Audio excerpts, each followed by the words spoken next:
అవడం ద్వారా ప్రయోజనం మనకే తప్ప ధర్మానికి కాదు. ధర్మానికో దేవుడికో ఈశ్వరుడికో కాదు ప్రయోజనం. దీన్ని సంరక్షించుకుంటే మనకే ప్రయోజనం, దీన్ని వదులుకుంటే మనకే నష్టం.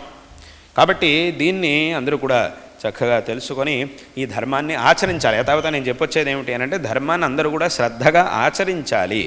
శ్రద్ధగా ఆచరించాలి అంటే ముందు ఏం చేయాలంటే దీని యొక్క గొప్పతనాన్ని తెలుసుకోవాలి. ఇది ఎంత గొప్పది అనేటటువంటి విషయాన్ని ముందు తెలుసుకోవాలి, ఆ తర్వాత దీన్ని చక్కగా ఆచరించాలి. ఎందుకంటే ఇప్పటి కాలంలో పరిస్థితి ఎలా ఉంది అని అంటే, చాలామందికి ధర్మం గురించి ఏదో ఒకంత జ్ఞానం ఉంది, కానీ అది చాలా సామాన్యమైనటువంటి జ్ఞానం. అది అంత దృఢమైనటువంటి జ్ఞానం కాదు, లోతైనటువంటి జ్ఞానం ఎవరికీ లేదు. ఏదో హిందూ ధర్మం, దేవుడు, పూజలు, అవి ఇవి ఆచరణ, ధర్మాచరణ ఇంతే తెలుసు తప్ప, ఇప్పుడు ఎవడైనా రావచ్చు, ఎవడైనా ఏమైనా మాట్లాడచ్చు, మీకు భ్రమని కలిగించవచ్చు. అలాంటి పరిస్థితి ఉంది అందరికీ కూడా.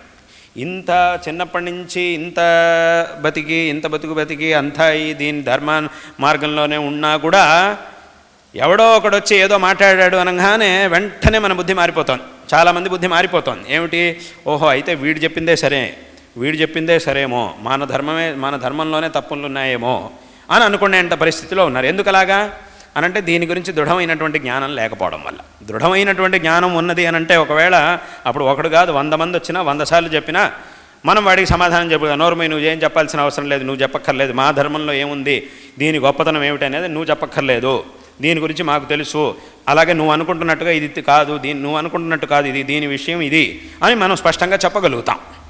అలా చెప్పగలగాలి అనంటే దీని గురించి ఒక జ్ఞానం అనేది మనకు ఉండాలి.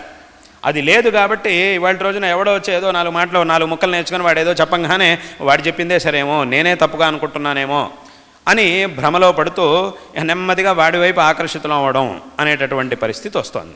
వాస్తవంగా ఇక్కడ మనం ఒక విషయాన్ని కనుక ఆలోచిస్తే, ఈ ధర్మం అనేది అనాది కాలంగా వస్తూ ఉన్నది. మిగతా మతాలు ఏవైతే ఉన్నాయో అవి వాళ్లే చెప్తున్నారు, మనం చెప్పట్లేదు, మనం అనట్లేదు, నేను చెప్పట్లేదు. వాళ్ళే ఏం చెప్తున్నారు, మా మతం ఇన్ని సంవత్సరాల పూర్వం ప్రారంభించబడింది, ఫలానా వ్యక్తి ద్వారా ఇది మొదలైంది అని వాళ్ళే చెప్తున్నారు. అది మనం చెప్తున్నటువంటి విషయం కానే కాదు, వాళ్ళే అంటున్నటువంటి విషయం.